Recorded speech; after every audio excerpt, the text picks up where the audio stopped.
Pa bi pa prosil dr. Sandra Žižka, da nam predstavi svoj referat.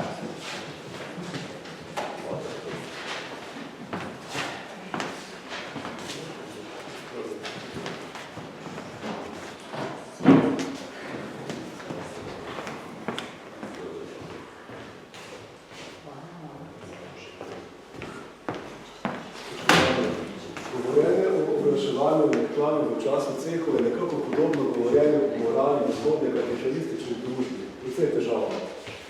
Cehovska družba je bila namreč urejena tako, da je vse druga kot spodbujala oglaševanje in tekmovalnost med posameznimi deležniki v tej produkcijski verigi. Predpisovalci so se namreč predvsem potrudili za to, da bi na pot med potrošnikom in pa med razvajalcem postavili čim več ovir. Začnimo na začetku. Koncentracija obrtnikov v poselitvenih središčih, se pravi v trgih in v mestih, je sčasoma privedla do tega, da je bilo treba postaviti tudi določena pravila, po katerih so ti obrtniki delovali med sabo in načine, na katere so potem zadovoljevali tudi potrebe trga, ki se je v teh središčih porajalo. Ena izmed prvih nalog je bilo zapiranje tega rokodelskega kroga, zapiranje navzven, se pravi povezovanje obrtnikov v določenem mestu oziroma trgu in pa zapiranje pred vpravanjem zunanje konkurence. Temu so služila cehovska pravila, ki so jih v prvi fazi podeljevali oziroma podeljevali mestne oblasti, v kasnejših obdobjih pa je bilo to pridržano deželnemu knezu oziroma monarhu. To kodificiranje pravil delovanja je predvsem zajemalo pogoje, pod katerimi je posamezni rokodelec lahko dosegel mojstrsko pravico, se pravi ta obrtno pravico, potem strukturo zaposlenih, tudi število zaposlenih, potem število posameznih proizvodnih obratov, se pravi recimo statov, potem čevljarskih stolcev in podobno. Vse je bilo predpisano, namreč tudi se pravi starostna omejitev za zaposlovanje pomočnikov, za zaposlovanje vajencev, učna doba in vse to, kar bi naj ustvarilo tisti svet rokodelstva, ki ga je oblikovala politika enakih možnosti in pa enakih želodcev. Namreč, v cehovski družbi je zelo pomembno, da se vsak, ki se ukvarja z obrtjo, govorimo o obrti, ki je organizirana v cehu, lahko s svojim delom pošteno in pa primerno, se pravi skromno preživlja. In vse tisto, kar je to idiliko nekako skušalo rušiti, to pa predvsem v današnjem kontekstu nas zanima reklama, vse to je bilo negativno in tudi preganjeno, tudi to je bilo sankcionirano. In vse je bilo treba čim bolj kodificirati, čim bolj omejiti in postaviti na neke zapisane temelje, ki naj bi vsako tako pretirano inovativnost zatrla že v kali. Zato so, kot sem že omenil, šli tako daleč, da so razne tehnologije, se pravi razne načinov proizvodnih postopkov, predpisovali tudi obsege obratov in poskrbeli za mehanizme, na katere je bila izvedena tudi samo kontrola, se pravi interna kontrola na cehu, na načine, na katere so mojstri drugemu gledali pod prste. Namreč to je stalnica cehovskega delovanja vse do konca, vse do sredine 19. stoletja, ko se pri nas še nekako pojavljajo tisti zadnji vzdihljaji cehov. Ena komponenta cehovskega delovanja je to varovanje svojih privilegijev pred zunanjimi vplivi, druga, nič manj, pogosto pa celo bolj izrazita, je pa nota samokontrole, se pravi interne kontrole. Če smo se nekako zdaj ukvarjali z tem politiko samoomejevanja oziroma omejevanja konkurence znotraj ceha, je pa prav, da povemo tudi nekaj načinov, na katere so potrošnikom oziroma svojim someščanom, sodržavom omejevali v cehovskem svetu pravico do svobodne izbire. Najprej je bilo to zapiranje semov. Razno odprtih letnih semov in pa kakih posebej privilegiranih proščen so bili tedenski trgi zaprti za tuje trgovce in tuje obrtnike. Če so jih dobili v tem času, se pravi izven teh semalnih in pa tržnih dni, podeženi z zalogo blaga, so jim to lahko tudi odvzeli in so si potem ponavadi delili na polovico. Pol zaplenjene robe je dobil ceh, pol pa mestno oblastvo. Omejevanje obratov je drug tak primer, na katerega so skušali zavirati to možnost svobodne izbire in pa favoriziranje obrtnikov na škodo njihovih kolegov. Se pravi, šlo je za to, da se omeji, da se recimo predpiše mojstru, da ima lahko največ 2 pomočnika, enega vajenca in s tem je lahko osnovni obseg te svoje obrti, s čimer ni posegal v življenjski prostor in pa v preužitek, pošten preužitek, ko smo prej omenili svojega kolega. Na zanimiv način so recimo to urejali v klobučarskem ali pa v rovčarskem cehu, kjer so se ukvarjali tudi z predpisovanjem hierarhije stojnic. Namreč stojnice so bile postavljene po določenem pravilu. V prvi vrsti, se pravi nekje najbolj na pogledu, so bili najstarejši mojstri oziroma najstarejše delavnice v mestu. Sledili so drugi, mlajši mojstri tega mesta, na koncu so bili pa tujci. Tako da se tisti kupec, ki je imel neki namen kupiti, je verjetno do tistih tujih mojstrov že nekako se poslovil od te emisije, da bi sploh kaj kupil na tem sejmu. Je šlo pa tudi za to, da se recimo favorizirajo stare obrtniške družine. Ko sem rekel, da so stojnice bile vezane na stare obrti, na stare mojstre, to pomeni, da je potem obrtni naslednik, se pravi sin nekega mojstra, podedoval to stojnico in je potem tudi, če je bil sam kasneje spretni od mojstre, ohranil to v bistvu favorizirano nekje središču bližjo stojnico. Enako je veljalo tudi tiste, ki so poročili pač mojstrovo vdovo. Pri mesarjih v naslednji vrstici vidimo drug način regulacije trga, to je bil določevanje vrstnega reda klanja in prodaje mesa. Šlo je za to, da se predvsem v tedenskih, medtedenskih tržnih dnevih omogoči vsakemu, da vsaj en dan prodaja. To je bilo pa določeno tako, da so določili vrstni red in na tedenskem sejmu, v tedenskih sejmih sta mogoče prodajala 1 ali 2 mesarja, konec tedna na sobotnem trgu, po priliki proščenja, pa mogoče pred prazniki, pred Božičem, pred Binkoštvi, so prodajali pa v bistvu vsi, vendar so morali opaziti, da so se držali določenih kvot, da se potem ni delala škoda in da meso, recimo, ki ga je prodajal nekdo, potem ni propadlo, zato ker bi bila ponudba prevelika. Na mariborske peke se spomnim pri naslednji alineji, ki govori o rajoniranju oskrbe okoličanov. Mariborski peki so bili zelo zanimive sorte in so si zelo gledali pod prste. Šlo je za preskrbo obmestnih naselbin, Slivnice, Radvane in podobnih, ko so zelo ljubosumno gledali na to, katere kraje bo dobil oskrbo njihov kolega, ker so pač nekateri kraji so bili bogatejši, so več kupovali, drugi so bili pač revnejši in mojster, ki je dobil tiste kraje, je bil temu primerno prikrajšan.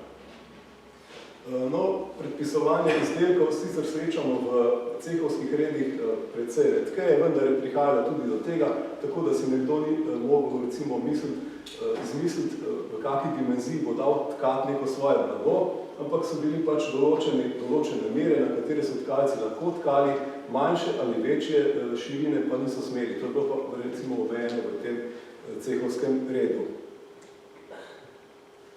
Članom ceha je bilo vse polno tega prepovedano. Začelo se je pri konkuriranju pri nabavi surovin. Recimo zanimiv primer je pri lončarskih cehih, ko je bilo prav določeno, da noben mojster ne sme za sebe obdržati dobre ilovice in mora pustiti recimo pravico do izkoriščanja te surovine tudi drugim, da je ne monopolizira. Zelo zavrženo dejanje je bilo tudi speljevanje zaposlenih, posebej pomočnikov. Kakega sposobnega pomočnika je bilo strogo prepovedano zunaj tistih obveznih časov, se pravi spremembe zaposlitve, je bilo prepovedano vabiti k sebi z raznimi darili, obljubami, z raznimi boljšimi pogoji, tako da je bil pač pomočnik za določeno obdobje priklenjen na svojega mojstra. Še najbolj neradi so pa videli, oziroma so zelo preganjali poseganje v že sklenjen posel drugega mojstra. Če se je nekako ta pogodba že sklenila, bodi si ustno ali na kak drug način, je bilo strogo prepovedano, da bi katerikoli član ceha posegel v ta posel, ki je bil že dogovorjen, mogoče zaaran, in tu so bile zelo hude kazni. Najprej je bilo to, da je moral potem tistemu prvemu mojstru povrniti vse stroške, moral je izročiti ves dobiček, pa še kazen je plačal oziroma moral dati cehu, tako da je bil na večkratni izgubi. Naslednja alineja o odgovarjanju in sramotenju kolegov je še danes precej prisotna pri obrtnikih. Spomnimo se obveznega komentarja, ko kdo pride, kdo vam je pa to delal. In to je bilo takrat tudi zlasti recimo pri mesarjih je bilo upozorjeno na to, da se nekateri poslužujejo tudi tega, da recimo ogovarjajo svoje stanovske kolege. Pri mesarjih je bilo to lahko precej pogabno, pa pri usnjarjih tudi. Pri usnjarjih je recimo bilo taka urbana legenda, da pač nekateri usnjarji stojijo vse in mačke, crkovino in podobne stvari. Pri mesarjih se pa spomnim na eno prav tako ugavno urbano legendo o enem uspešnem mesarju izpred 20 let v Celju, ki so mu podtikali tudi razne take morbidne povezave z bolnicami in take stvari. In če se to prime po 300-400 letih, potem si lahko mislimo, da je bilo takrat še bolj plodno tlo pač za take insinuacije. Naslednje je bilo vsiljivo ponujanje in pa vabljenje strank k sebi. Zlasti so tukaj opozarjali klobučarje in pa usnjarje. Bilo je verjetno precej v navadi, da so zlasti usnjarji postavili pred svojimi prodajalnicami oziroma delavnicami in na tržne dneve vabili k sebi precej vsiljivo, direktno kmete, ki so prihajali v mesto ali po trg kupovati določene izdelke. To je bilo strogo prepovedano. Lahko se je mogoče malo diskretno namignali, niso pa smeli nekako nasilno jih vabiti k sebi, vlačiti v delavnice in pa podobne stvari. Tako da se je kupec lahko sam odločal, kaj in pri kom bo kupil. Enako je veljalo za klobučarje. Tudi klobučarjem so prepovedali, da bi stali pač pred svojimi delavnicami in nasilno vlačili kupce v njih. Poseganje na območje drugega ceha je prihajalo v poštev predvsem pri obrteh, ki so pokrivale velika področja. To so bili gradbeniki, to so bili recimo tesarji, kamnosehi in pa zidarji in pogosto imamo zlasti v obmejnih, se pravi v področjih, kjer sta se stikala dva ceha. Tak primer je recimo celjski pa mariborski, ko so prihajali na skriž zidarji, ki so delali na teh področjih obmej med posameznima okrožjema. In dogajalo se je, da so recimo tožili drug drugega pri odgovarjajočih magistratih in se potem sklicevali na cehovska pravila, ki so ta ali oni krajci sodili enem ali drugemu cehu. Naslednje, dajanje daril in popustov je prihajalo zlasti v poštev pri mesarjih in pri pekih. Pri pekih je šlo za to, da so recimo velikim potrošnikom, krčmarjem recimo, prodajali svoje izdelke, se pravi kose kruha, po 5 do 10% popustu. O tem imamo dokazov tako v celjskem kot v mariborskem cehu, da so recimo posamezni večji, uspešnejši pekovski mojstri pač monopolizirali svoje poslovanje z krčmarji in tudi na osnovi te stalnega natoka naročil dali 5 do 10% popuste, kar je pa sprožalo hudo kri pri njihovih stanovskih kolegih, ki teh odjemalcev potem niso dobili. Med dodatki bi pa omenil tiste stalne dodatke, ki so jih pa recimo mesarji dali med prodajo mesa, ko so gospodini, pač zato, ker je bila stalna stranka ali pa je kupila od njih več mesa, vrgli zraven še kak kos trgovine ali pa manj kvalitetnega mesa in pač tega niso zaračunali, kar je bilo pa seveda tudi prepovedano. Prodajanje izdelkov pred prodajalcem in šušmarjem, da bi s tem svojimi izdelki pokrivali večje področje, je bilo prepovedano in zelo preganjeno v vseh cehih. Vsem je bilo v mestu strogo prepovedano prodajati svoje izdelke kakršnim koli posrednikom. Obenem pa so določila o prirejanju semov tudi zagotavljala, da izdelke lahko prodaja samo izprašan oziroma usposobljen mojster ali pomočnik, ki je potem tudi stal za tem in je lahko potem o tem izdelku tudi kaj povedal, razložil je tudi jamčil, da je ta izdelek kvalitetno in primerno narejen. Predzadnja alineja, ki govori o prodaji mimo kruharne, se nanaša na običaje pekovskega ceha, po katerih se neposredno pri peku, vse v začetnem obdobju, nekje ni dalo kupiti kruha. Kruh so imeli na prodaj v kruharni, to je bil pa prostor, ki ga je mestna oblast prepustila zakupniku, ta zakupnik je pa upravljal to posredniško funkcijo trgovanja s kruhom. Tam je imel pač na prodaj na policah kruh vseh ponudnikov, se pravi cehovskih pekov in pa izven cehovskih pekov in pa pekov. To so bile pa ostanki neke srednjeveške tradicije, ki je zagotavljala skromen pošten prežitek ubogim mestnim vdovam, da so lahko poleg tega, da so pekle za samooskrbo, tudi svoje tržne viške ponujale tudi svojim someščanom. Kasneje, v 18. in 19. stoletju, pride do anomalij, ko se teh pekovskih pravic, prav ne cehovskega pekovstva, poprimejo praktično vsi krčmarji, ki so potem na ta račun tudi služili. No in zakupnik oziroma zakupnica kruharne je pač ta kruh prodajala 3 dni, peki so ga prinesli zjutraj, potem ga ona zložila po policah in je bil na prodaj tam pač različne čase dneva, različno od letnega časa. In v Celju, recimo 1771, je prišlo do precejšnjega konflikta med pekovkami in med to zakupnico kruharne. Pekovke so tožile pač, da njihovega kruha ne prodaja in so zato prisiljene prodajati na stopnicah Kapucinski cerkvi. Pekovka je pa prav zato, ker nobena ne prinese kruha, je zavrnila prodajo zakupnine. Šlo je pa zato, da je pekovka imela tudi neko umazano igro, mislim, ta zakupnica kruharne, tudi sama je namreč pekla za trg in tiste svoje hlebe je postavila v spredje polic, da se je prodal cehovskim pekom in pa ostalim pekovkam in pa seveda ta kruh ostavil in se je s tem zgubal. Zadnja alineja nekako namiguje na odnos do kupcev oziroma strank. V mlinarskem redu mariborskega ceha naletimo na zanimivo določilo, ki je prepovedoval vsiljivo ogovarjanje in pa nadlegovanje zlasti ženskega občinstva oziroma tistih žensk, se pravi gospodin, deklet in pa služinčadi, ki so prihajali v mlin in ki so jih morali pustiti pomočniki in pa vajenci s svojimi pametnimi pripombami primeru. Se pravi, kot je povedal nekdo v Jurskem parku, prava vedno najde pot. In kljub vsem tem deklariranim omejitvam in pa prepovedim je prišlo do stalnega poskusa izogibanja na različne načine. V zgornji polovici so tiste stvari, ki so malce manj prepovedane. Spodaj pa so stvari, ki so precej nizko na tej lestvici oziroma so precej zavržene. Najprej šlo za na pol uradno podkupovanje kolegov za prevzemanje njihovega dela. To so zlasti pri mesarskih stojnicah opazi tu in tam, da so recimo 2 ali pa 3 mesarji spravili kapital na kup in so potem to podkupnino zročili nekemu svojemu kolegu, ki se mu recimo 1 leto ni ljubilo delati in prodajati in so ga potem izrinili iz tega vrstnega reda, sami pa razširili svoj posel. Ravno tako je bilo tudi pri redu klanja in podobno, zato so nekateri cehi imeli pravilo, da se lahko kot zakupnik mesarske stojnice lahko pojavi le ceh kot celota, se pravi, da menjaje prodaja na tej stojnici njegovi kolegi.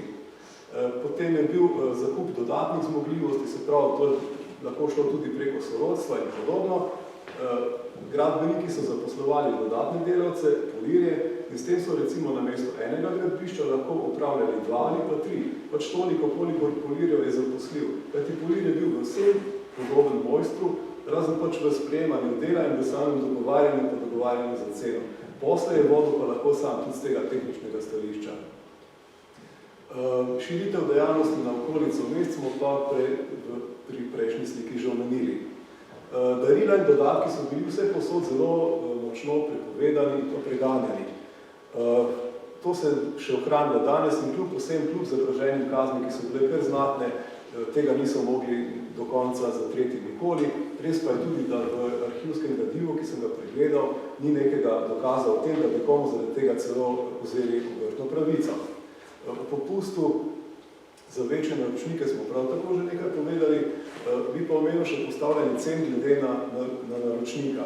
To je bil pa primer pri kovačih, ker so eksplicitno napisali v pravila, da se pač kovač mora ravnati pri tem, da oceni svoje delo in pa material, ne na recimo družbeni status ali pa materialni stan naročnika. Se pravi, da ni mogel nekemu uglednežu, nekemu mestnemu sodniku računati manj, kot bi recimo kakemu obrtniku ali pa kmetu ali pa komorkoli drugemu. Prodaja zunaj dovoljenega časa je bila zelo močno sankcionirana in prepovedana, zlasti je to šlo za prodajo v času maše, predvsem za prodajo mesa. Recimo v cehovskih določilih najdemo prepoved prodaje od takrat, ko se pač oglasi prvi zvon, ki je vabil glavni maši, takrat so morali mesarji pač pospraviti svoje stolnice in do konca maše niso smeli več prodajati. Kdorkoli je v tem času še prodajal, se mu je izrekla kazen, pač v višini tistega, koliko je prodal, koliko funtov mesa je prodal, koliko funtov belega voska je moral plačati.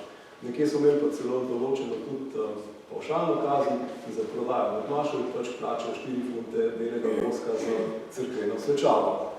Prestrezanje kupcev pred delavnicami ali na sejmu smo ravno tako že omenili in je bilo tudi precej visoko na tej stopni prepovedanega.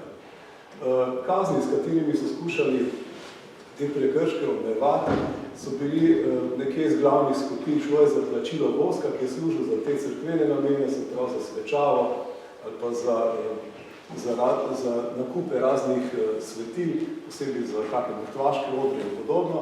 Potem je šlo za kazen v naturi, ko so vzeli izdelke oziroma je moral pač dati nekaj v zameno za odzem zaslužka, odzem izdelkov, zapor pa koncev tudi odzem obrtne pravice, ki je pa bolj neka taka nerealna kazen, za katero pravim, da je pač nisem naletel na njo pri arhivskem gradivu.